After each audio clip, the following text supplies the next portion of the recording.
যখন তুমি নিজের রক্তের মানুষের দ্বারা কষ্ট পাবে, তখন তুমি একবার নবী ইউসুফ আলাইহিস সালামের কথা মনে করো। তিনি কিভাবে নিজের ভাইয়ের দ্বারা প্রতারিত হয়েছিল। যখন তোমার বাবা মা না বুঝেই তোমার বিরুদ্ধাচরণ করে, তখন নবী ইব্রাহিম আলাইহিস সালামের কথা মনে করো। তার বাবা তাকে আগুনে নিক্ষেপ করায় ভূমিকা রেখেছিল। যখন তুমি সমস্যা থেকে পরিত্রাণের জন্য কোনো পথ পাবে না, তখন ইউনুস আলাইহিস সালামের কথা ভেবো। তিনি কতটা সময় তিমি মাছের পেটে আটকা পড়েছিল।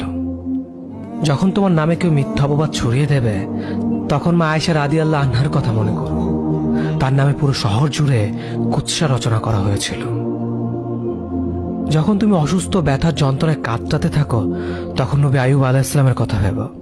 তিনি ভয়ঙ্কর এক ভাইরাসজনিত রোগে আক্রান্ত হয়ে তোমার থেকে বেশি কষ্ট পেয়েছিল। যখন তুমি দিনের কোনো বিধান নীতিতে যুক্তি খুঁজে পাও না, তখন নবী নূহ আলাইহিস সালামের কথা ভেবো। তিনি কোনো প্রশ্ন ছাড়াই মরুভূমিতে নৌকা তৈরি করেছিল।